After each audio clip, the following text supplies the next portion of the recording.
बहुत बहुत स्वागत है आप सभी का। नमस्कार, मैं हूं आपके साथ प्रीति। शुरुआत करेंगे सुबह 9 बजे के हेडलाइंस के साथ। राज्यसभा में जेएनयू और रोहित वेमुला मसले पर अल्पकालिक चर्चा। कांग्रेस, लेफ्ट समेत तमाम दल रखेंगे अपना पक्ष। सरकार का आक्रामक रुख अपनाने के संकेत। जेएनयू मामले में उमर खालिद और अनिर्बान का आत्मसमर्पण। पटियाला हाउस कोर्ट में आज पेशी। कन्हैया की जमानत याचिका पर सुनवाई। हरियाणा के कई इलाकों में तनाव बरकरार। हिसार, हांसी और भिवानी में कर्फ्यू जारी। मंगलवार को 210 ट्रेनें रद्द।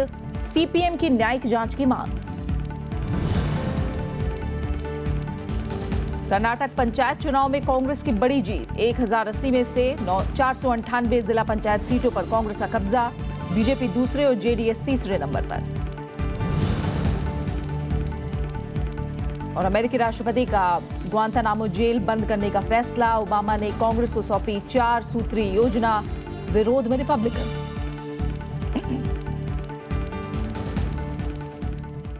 राज्यसभा में आज जेएनयू और हैदराबाद केंद्रीय विश्वविद्यालय में पैदा हुए हालात पर अल्पकालिक चर्चा होगी। इस दौरान जेएनयू और हैदराबाद विश्वविद्यालय के विशेष संदर्भ में केंद्रीय उच्चतर शिक्षा संस्थाओं में पैदा हालात का मुद्दा उठेगा। चर्चा की शुरुआत सीपीएम सांसद सीताराम येचुरी करेंगे। इनके अलावा चर्चा में सत्ता पक्ष और विपक्ष के कई और सदस्य भी हिस्सा लेंगे। राज्यसभा में नेता प्रतिपक्ष और कांग्रेस नेता गुलाम नबी आजाद के अलावा कांग्रेस की तरफ से आनंद शर्मा, प्रमोद तिवारी, पीएल पुनिया समेत कई सांसद सदन में विचार रखेंगे। वहीं बीजेपी की तरफ से तरुण विजय, भूपेंद्र यादव, विजय गोयल और एमजे अकबर समेत कई सदस्य चर्चा में हिस्सा लेंगे। सरकार और बीजेपी ने जेएनयू विवाद पर आक्रामक रुख अपनाने के संकेत दिए हैं। वहीं विपक्ष जेएनयू विवाद को अभिव्यक्ति और विचारों की आजादी के बड़े मुद्दे से जोड़ रही है। दिल्ली पुलिस आज देशद्रोह के आरोपी छात्र उमर खालिद और अनिर्बान को मजिस्ट्रेट के सामने पेश करेगी। बीती रात इन दोनों छात्रों ने आत्मसमर्पण कर दिया था। वहीं दिल्ली पुलिस ने कन्हैया कुमार के मामले में रुख बदलते हुए कहा है कि वो अदालत में उसकी जमानत का विरोध करेगी। कोर्ट ने इस मामले में आज दिल्ली पुलिस से स्टेटस रिपोर्ट मांगी है। देशद्रोह के आरोपी जवाहरलाल नेहरू विश्वविद्यालय के छात्र उमर खालिद और अनिर्बान भट्टाचार्य ने मंगलवार देर रात आत्मसमर्पण कर दिया। दोनों आरोपी छात्रों को आज मैजिस्ट्रेट के सामने पेश किया जाएगा। इससे पहले दिल्ली हाई कोर्ट ने उमर खालिद और अनिर्बान भट्टाचार्य को समर्पण करने को कहा और उनको गिरफ्तारी से बचने से कोई राहत देने से इनकार कर दिया था। इधर दिल्ली पुलिस ने कन्हैया कुमार के मामले में रुख बदलते हुए कहा है कि वो अदालत में उसकी जमानत का विरोध करेगी। दिल्ली पुलिस का कहना है कि उसके पास कन्हैया के खिलाफ पुख्ता सबूत हैं। कोर्ट ने इस मामले में आज स्टेटस रिपोर्ट मांगी है। Kanhaiya did show some repentance when he issued that appeal. He has denied issuing that appeal. He has made certain false allegations. So we have reasonable apprehension that if he will come out on bail, he is bound to impact investigation. विवाद की जांच कर रही JNU की उच्च स्तरीय समिति ने साफ किया है कि छात्र संघ के अध्यक्ष कन्हैया कुमार की रिहाई कराने और उस पर लगे देशद्रोह के आरोप को हटवाने से संबंधित मुद्दे उसके नियंत्रण से बाहर हैं। इस मामले में कन्हैया कुमार, खालिद और भट्टाचार्य के अलावा राम नागा, आशुतोष कुमार और अनंत प्रकाश भी आरोपी है। दिल्ली पुलिस ने बीते 20 फरवरी को खालिद, भट्टाचार्य, नागा, आशुतोष और प्रकाश के खिलाफ लुकआउट नोटिस जारी किया था। Bureau report, Rajya Sabha TV. Congress उपाध्यक्ष राहुल गांधी ने विश्वविद्यालयों के लिए अलग कानून बनाने की पैरवी की है। कल जंतर मंतर पर छात्रों के विरोध प्रदर्शन में पहुंचे राहुल गांधी ने कहा कि छात्रों की आवाज दबाई नहीं जानी चाहिए। इससे पहले छात्रों ने हैदराबाद यूनिवर्सिटी के छात्र रोहित वेमुला की खुदकुशी और जेएनयू छात्र संघ के अध्यक्ष कन्हैया कुमार के मामले को लेकर एकता मार्च निकाला। सड़कों पर उतरे ये छात्र इंसाफ की मांग कर रहे हैं। इनका कहना है कि हैदराबाद विश्वविद्यालय में खुदकुशी करने वाले छात्र रोहित वेमुला को न्याय मिले और जेएनयू छात्र संघ अध्यक्ष कन्हैया को रिहा किया जाए। मंगलवार को कई छात्र संगठनों ने दिल्ली के झंडे वालान से जंतर मंतर तक एकता मार्च निकाला। छात्रों का साथ देने के लिए कांग्रेस उपाध्यक्ष राहुल गांधी भी जंतर मंतर पहुंचे। उन्होंने आरोप लगाया कि छात्रों की आवाज दबाई जा रही है। अगर आप सचमुच में इससे लड़ना चाहते हो तो हमें एक कानून की जरूरत है। एक ऐसा कानून जो कॉलेजेस में, यूनिवर्सिटीज में डिस्क्रिमिनेशन को बंद करे, जो कॉलेजेस में, यूनिवर्सिटी में जो युवाओं की आवाज है उसको दबाने से रोके। वहीं दिल्ली के मुख्यमंत्री अरविंद केजरीवाल भी जंतर मंतर पहुंचे। केजरीवाल ने सरकार पर दलित विरोधी होने का आरोप लगाया। हम कहते हैं राइट टू इक्वालिटी, ये कैसी राइट टू इक्वालिटी है? ये कैसा आर्टिकल 14 है कि एक तरफ एक दलित लड़के को आत्महत्या करने के लिए मजबूर किया जाता है और दूसरी तरफ जिन मंत्रियों ने उस लड़के को आत्महत्या करने के लिए मजबूर किया, वो मंत्री आज खुलेआम घूम रहे हैं और उनके ऊपर कोई एक्शन नहीं लिया जाता। बीजेपी नेता मुख्तार अब्बास नकवी ने राहुल गांधी को संसद में आकर अपनी बात रखने की सलाह दी। और लोग देश के लोकतंत्र के इस मंदिर के संवैधानिक मंच पे खड़े होकर के वो बताएं कि कहां पर देश में असहिष्णुता है, कहां पे देश के कानून व्यवस्था पूरी तरह से ध्वस्त हो चुकी है, कहां पर तानाशाही चल रही है, कहां पर जो है वो छात्रों के साथ अन्याय हो रहा है, ये सारी चीजें बताएं। जंतर मंतर पर इस विरोध प्रदर्शन में डॉक्टर भीमराव अंबेडकर के पोते और रोहित वेमुला के परिवार के लोग भी शामिल हुए।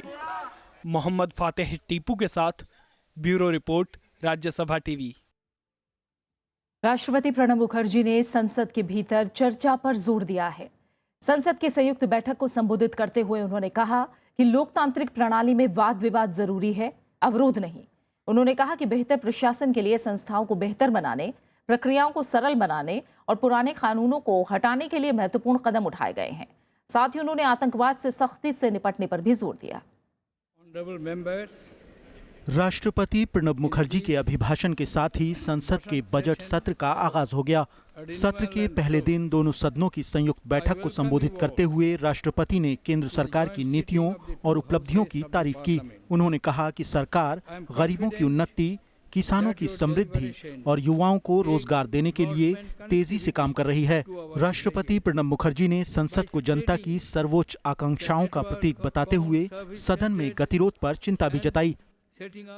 Our parliament reflects the supreme will of the people. Democratic temper calls for debate and discussion and not disruption or obstruction. I urge all members of parliament to discharge their solemn responsibilities in a spirit of cooperation and mutual accommodation. राष्ट्रपति ने कहा कि सरकार किसानों को फसल की बेहतर कीमत दिलाने के लिए राष्ट्रीय स्तर पर ई-प्लेटफॉर्म का गठन कर रही है। साथ ही कारोबार को आसान बनाने के लिए कानूनों में संशोधन किया जा रहा है और भ्रष्टाचार की गुंजाइश खत्म करने के पर्याप्त उपाय किए गए हैं। उन्होंने मेक इन इंडिया कार्यक्रम को सफल बताते हुए कहा कि इससे FDI निवेश 39% बढ़ा है। वहीं वैश्विक अर्थव्यवस्था में मंदी के बावजूद भारत में आर्थिक स्थायित्व बना हुआ है। India is a haven of stability in an increasingly turbulent global economy. GDP growth has increased, making India the world's fastest growing economy among the large economies. Significant steps have been taken to reform institutions, simplify procedures, and repeal obsolete laws. राष्ट्रपति प्रणब मुखर्जी ने कहा कि सरकार पाकिस्तान के साथ सम्मानजनक आपसी संबंध बढ़ाने और सीमा पार आतंकवाद का सामना करने के लिए कृत संकल्प है। साथ ही उन्होंने सीमा पार के आतंकवाद से निपटने के लिए सख्त और प्रभावी कदम उठाए जाने पर भी जोर दिया। राष्ट्रपति ने पठानकोट हमले को नाकाम करने के लिए सुरक्षा बलों को बधाई भी दी। विशाल दैया के साथ श्याम सुंदर, राज्यसभा टीवी। कांग्रेस ने राष्ट्रपति के अभिभाषण पर गहरी निराशा जताई है। पूर्व केंद्रीय मंत्री और कांग्रेस नेता अश्विनी कुमार ने कहा कि अभिभाषण बिल्कुल दिशाहीन रहा। उन्होंने कहा कि इसमें कुछ भी नया या प्रेरणादायक नहीं था। उन्होंने इस पर भी निराशा जाहिर की कि अभिभाषण में ज्वलंत मुद्दों को तवज्जो नहीं दी गई। हालांकि केंद्रीय संसदीय कार्य मंत्री वेंकैया नायडू ने कहा कि NDA सरकार का फलसफा सबका साथ सबका विकास है और सरकार सही दिशा में आगे बढ़ रही है। एक भी नई चीज इस अभिभाषण में नहीं आई और जो ज्वलंत मुद्दे हैं देश के सामने, JNU का मुद्दा है, हर जाट आरक्षण का मुद्दा है और जिस तरह का वातावरण देश में है। ऐसे लगता है कि मानो सारे देश ने अपने ऊपर ही एक प्रहार शुरू कर दिया हो। कोई समुदाय, कोई वर्ग संतुष्ट नहीं है, किसी पर कोई चर्चा नहीं। The President's address is very inspiring and the government is working the philosophy of सबका साथ सबका विकास। हरियाणा में अब भी सोनीपत, हिसार और भिवानी में तनाव बरकरार है। इन इलाकों में कर्फ्यू जारी है। हिंसा में अब तक 19 लोगों की जान जा चुकी है। इस बीच कल मुख्यमंत्री मनोहर लाल खट्टर ने कल रोहतक का दौरा करके हालात का जायजा लिया। उन्होंने हिंसा और तोड़फोड़ करने वालों के खिलाफ सख्त कार्रवाई की बात कही। इस बीच सीपीएम ने हिंसा की न्यायिक जांच की बात कही है। राज्य में जारी जाट आंदोलन के दौरान हिंसा और आगजनी की घटना में करीब 34,000 करोड़ रुपए के नुकसान का अनुमान है। जाट आंदोलन की वजह से हरियाणा के हिसार, हांसी और भिवानी के कई इलाकों में मंगलवार को भी कर्फ्यू रहा, तो जींद से कर्फ्यू हटा लिया गया। वहीं रोहतक और सोनीपत में हालात अब भी तनावपूर्ण हैं। रोहतक में कर्फ्यू में 4 घंटे की ढील दी गई। इस बीच रोहतक पहुंचे मुख्यमंत्री मनोहर लाल खट्टर को लोगों के विरोध का सामना करना पड़ा। गुस्साए लोगों ने उनका घेराव किया और शहर को बंधक बनाने वाले लोगों के खिलाफ कड़ी कार्रवाई की मांग की। मुख्यमंत्री ने दोषियों के खिलाफ सख्त कार्रवाई का भरोसा दिया। जिन दंगाइयों ने, जिन उपद्रवियों ने दुकानें जलाई हैं अथवा सामान लूटा है, उनकी पहचान करके उनके खिलाफ भी कार्रवाई पूरी की जाएगी। जिस किसी का जितना भी नुकसान हुआ है उसकी पूरी भरपाई की जाएगी, उसमें कहीं कोताही नहीं बरती जाएगी। इसके बाद मुख्यमंत्री मनोहर लाल खट्टर ने दिल्ली में जाट आरक्षण पर बनी केंद्रीय समिति से मुलाकात की।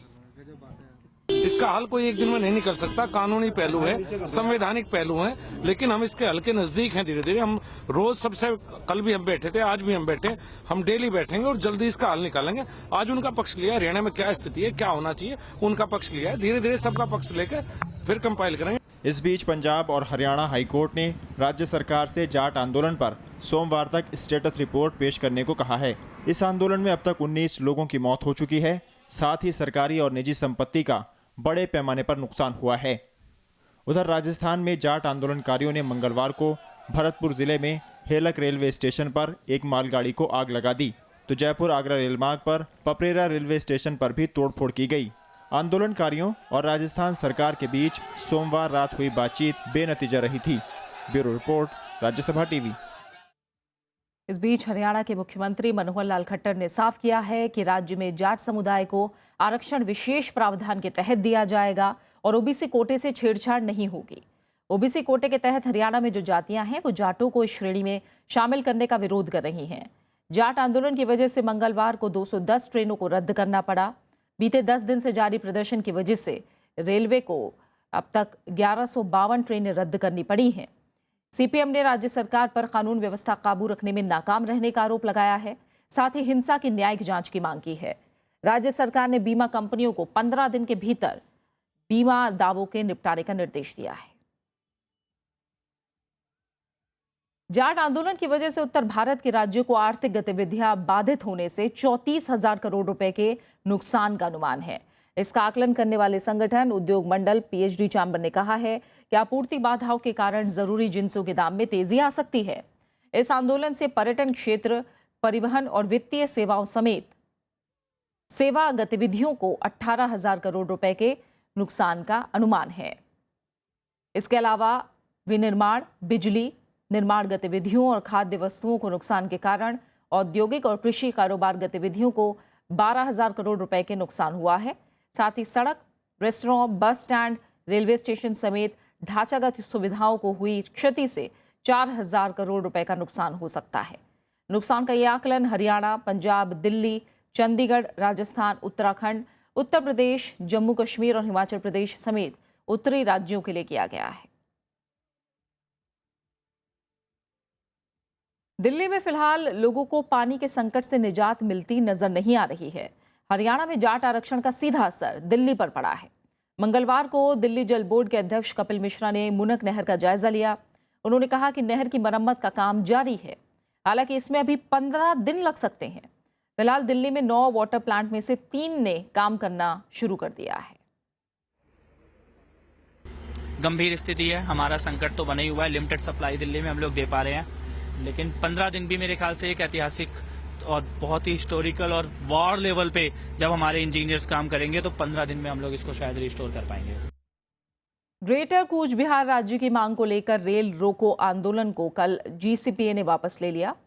Greater Cooch Behar peoples association प्रमुख बंशीबदान बर्मन ने इसका ऐलान किया। इस आंदोलन के चलते कई ट्रेनें रद्द करनी पड़ी, जबकि कुछ ट्रेनों का रास्ता बदल कर चलाया गया। आंदोलनकारियों के धरने की वजह से असम समेत तमाम पूर्वोत्तर राज्यों का देश के बाकी हिस्सों से रेल संपर्क ठप हो गया है। आंदोलन के दौरान 3 लोगों के मारे जाने की भी खबर है। जीसीपीए ग्रेटर कूच बिहार को अलग राज्य का दर्जा देने की मांग कर रहा है।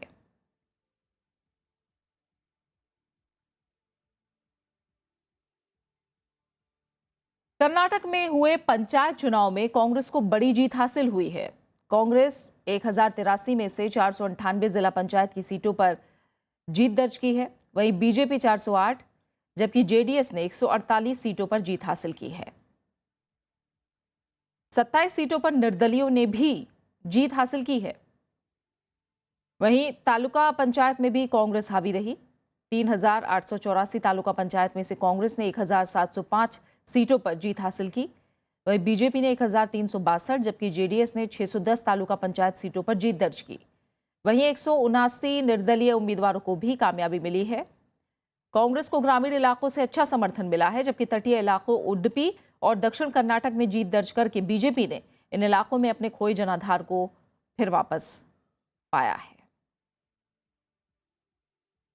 सुप्रीम कोर्ट ने आईबी, रॉ और राष्ट्रीय तकनीकी अनुसंधान संगठन यानी एनटीआरओ जैसी खुफिया एजेंसियों को संसद के प्रति जवाबदेह बनाए जाने की मांग ठुकरा दी है।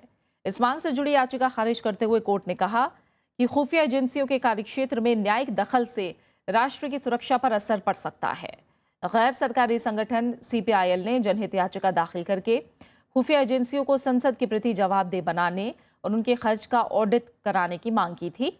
इस याचिका पर सुप्रीम कोर्ट ने 2013 में सरकार को नोटिस जारी किया था। मंगलवार को जस्टिस दीपक मिश्रा की अगुवाई वाली पीठ ने 3 साल पुरानी याचिका खारिज करते हुए कहा कि ऐसी याचिकाओं पर कोर्ट को सुनवाई ही नहीं करनी चाहिए। याचिका में इंग्लैंड और अमेरिका की तर्ज पर भारत में भी खुफिया एजेंसियों को जवाबदेह बनाने के लिए तंत्र बनाने की मांग की गई थी। पूर्व मुख्य न्यायाधीश एचएल दत्तू राष्ट्रीय मानवाधिकार आयोग के नए अध्यक्ष होंगे। प्रधानमंत्री नरेंद्र मोदी की अध्यक्षता वाली एक समिति ने इस पद के लिए दत्तू के नाम को मंजूरी दी है। एनएचआरसी के अध्यक्ष पद संभालने के बाद उनका 5 साल का कार्यकाल होगा। उनका नाम मंजूरी के लिए राष्ट्रपति प्रणब मुखर्जी के पास भेजा जाएगा। पिछले साल 11 मई से केजी बालकृष्णन के पद छोड़े जाने के बाद से ये पद खाली पड़ा था। अब तक न्यायमूर्ति सिरिक जोसेफ कार्यकारी अध्यक्ष के रूप में कार्यभार संभाले हुए थे। जस्टिस एचएल दत्तू पिछले साल 2 दिसंबर को सुप्रीम कोर्ट के मुख्य न्यायाधीश के पद से रिटायर हुए थे। महाराष्ट्र के लातूर में assistant sub inspector Yunus Sheikh के साथ मारपीट का मामला तूल पकड़ता जा रहा है। मारपीट के बाद यूनुस का फिलहाल लातूर जिले के अस्पताल में इलाज चल रहा है। अब तक मामले में 15 आरोपियों को गिरफ्तार किया जा चुका है। महाराष्ट्र के गृह राज्य मंत्री राम शिंदे ने कहा है कि इस मामले में दोषियों के खिलाफ सख्त कार्रवाई की जाएगी। घटना जो पिछले 2-4 दिन में जो हुई है उसके अंदर जो 295 के धारा के अंदर उनके ऊपर कार्रवाई किए है, राइट के जो गुन्हे लगाए हैं और अभी तक 15 आदमी को गिरफ्तार किया है। आगे की इंक्वायरी शुरू है और कड़ी से कड़ी कार्रवाई करने के आदेश सुप्रीटेंडेंट ऑफ पुलिस लातूर को दिए हैं। भारत के दौरे पर आए नेपाल के प्रधानमंत्री केपी शर्मा ओली ने कल गुजरात के कच्छ जिले का दौरा किया। ओली के दौरे का मकसद ये जानकारी लेना था कि किस तरह भूकंप की तबाही के बाद भुज में पुनर्निर्माण हुआ। पिछले साल नेपाल को भी भूकंप से भारी नुकसान हुआ है। गुजरात राज्य आपदा प्रबंधन अथॉरिटी के अधिकारियों ने इस दौरान ऑडियो विजुअल प्रेजेंटेशन भी दिया। हम अभी पुनर्निर्माण का सिलसिला शुरू कर रहे हैं, इसलिए हम यहाँ सीखने आए हैं कि कैसे पुनर्निर्माण प्रभावकारी ढंग से किया जाए, कैसे जल्द से जल्द अच्छी तरीके से किया जाए। और हमारे यहाँ फिर हिमालय प्रदेश है, ठंडी का प्रदेश, लैंडस्लाइड होता है, अब ठंड बहुत है, उस जगह पर हम विलंब भी नहीं कर पाएंगे। कुछ अहम अंतर्राष्ट्रीय खबरें। अफगानिस्तान सरकार और तालिबान के साथ सीधी वार्ता की कवायद शुरू हो गई है। इस सिलसिले में अफगानिस्तान, पाकिस्तान, चीन और अमेरिका के राजनयिक ने तारीख और स्थान तय करने के लिए बातचीत शुरू कर दी है। इन चारों देशों के प्रतिनिधियों ने कल काबुल में एक बैठक की। अफगानिस्तान के विदेश मंत्री ने तालिबान और दूसरे विद्रोही गुटों से इस बातचीत में शामिल होने की अपील की है। हालांकि तालिबान ने शांति वार्ता में शामिल होने के बारे में अभी तक कोई संकेत नहीं दिए हैं। बांग्लादेश की पूर्व प्रधानमंत्री खालिदा जिया को 18.5 लाख डॉलर के भ्रष्टाचार के मामले में 13 अप्रैल को कोर्ट में पेश होने का आदेश दिया गया है। कोर्ट ने इस मामले में 12 और आरोपियों को भी पेश होने के लिए कहा है। खालिदा पर एक कार्गो कंपनी को फायदा पहुंचाने का आरोप है। आरोप है कि कंपनी को रिश्वत के बदले माल ढुलाई का ठेका दिया गया। हफ्ते भर पहले ही हाईकोर्ट ने करीब 1 दशक पुराने मामले की सुनवाई पर लगी रोक हटाई थी। भ्रष्टाचार निरोधक आयोग ने 2007 में खालिदा जिया पर मुकदमा दर्ज किया था। राष्ट्रपति बराक ओबामा ने अमेरिकी संसद में ग्वांतानामो जेल को बंद कराने की अपनी योजना को पेश कर दिया है। ओबामा लंबे समय से इस जेल को बंद करवाने की पैरवी करते रहे हैं। जेल बंद करने की अपनी 4 सूत्रीय योजना का खुलासा करते हुए ओबामा ने कहा कि अमेरिका 91 में से 35 बंदियों को सुरक्षा और जिम्मेदारी के साथ अन्य देशों में स्थानांतरित करेगा। उन्होंने कहा कि ग्वांतानामो जेल अमेरिकी मूल्यों के विपरीत है और इससे दुनिया में उसकी साख कम होती है। हालांकि रिपब्लिकन इसके खिलाफ हैं। इस वजह से कांग्रेस से इसे पारित कराना ओबामा के लिए बड़ी चुनौती है। इस जेल पर सालाना करीब 45 करोड़ डॉलर का खर्च आता है। ओबामा ने इसे बंद करने का वादा पहली बार राष्ट्रपति बनने के वक्त ही किया था। We can capture terrorists, protect the American people, and when done right, we can try them and put them in our maximum security prisons, and it works just fine. Today, President Obama announced his plans to try to shut down Guantanamo terrorist detention facilities. Let me say this, Mr. President. Don't shut down Gitmo, expand it, and let's have some new terrorists there. Fiji में आए विनाशकारी चक्रवाती तूफान Winston से अब तक 36 लोगों की मौत हो गई है। तूफान से नुकसान का पता लगाने के लिए प्रशासन सुदूर इलाकों में पहुंचने की कोशिश में लगा हुआ है। शनिवार को आए इस तूफान की वजह से जान और माल को भारी नुकसान हुआ है। तूफान के दौरान 325 किलोमीटर प्रति घंटे की रफ्तार से चली हवाओं के कारण फिजी के 7वें बड़े द्वीप कोरो में भयानक तबाही हुई। अभी तक 8,000 से ज्यादा लोगों ने 70 बचाव केंद्रों में शरण ली हुई है। बात करते हैं क्रिकेट की। एशिया कप क्रिकेट टूर्नामेंट आज से शुरू हो रहा है। पहली बार एशिया कप 2020 फॉर्मेट में खेला जा रहा है।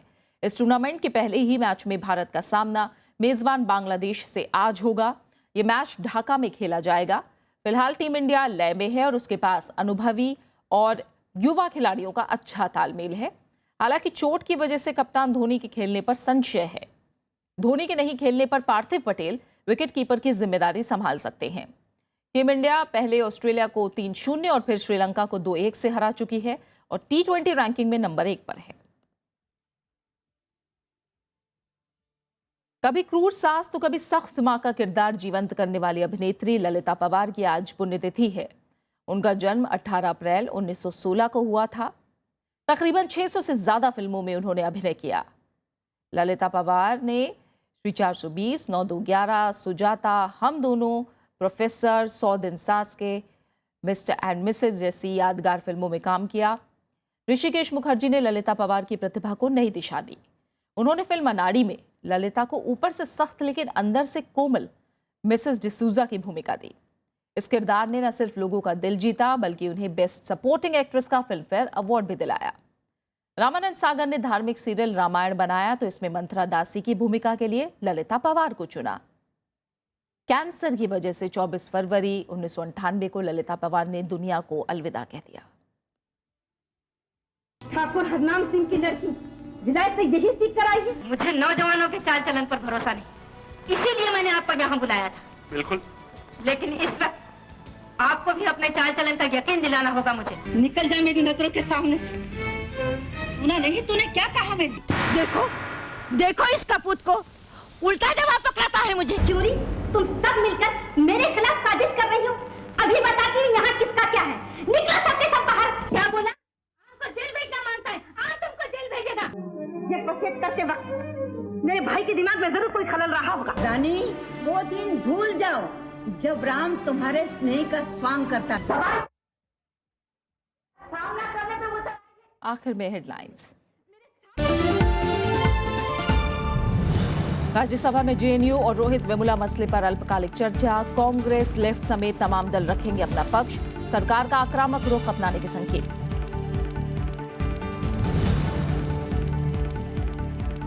जेएनयू मामले में उमर खालिद और अनिर्बान का आत्मसमर्पण। पटियाला हाउस कोर्ट में आज पेशी। कन्हैया की जमानत याचिका पर सुनवाई। हरियाणा के कई इलाकों में तनाव बरकरार। हिसार, हांसी और भिवानी में कर्फ्यू जारी। मंगलवार को 210 ट्रेनें रद्द। सीपीएम की न्यायिक जांच की मांग।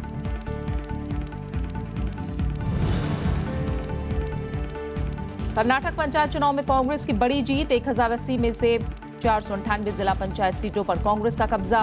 बीजेपी दूसरे और जेडीएस तीसरे नंबर पर।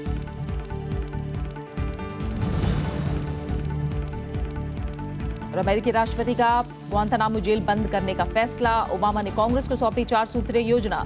विरोध में रिपब्लिकन।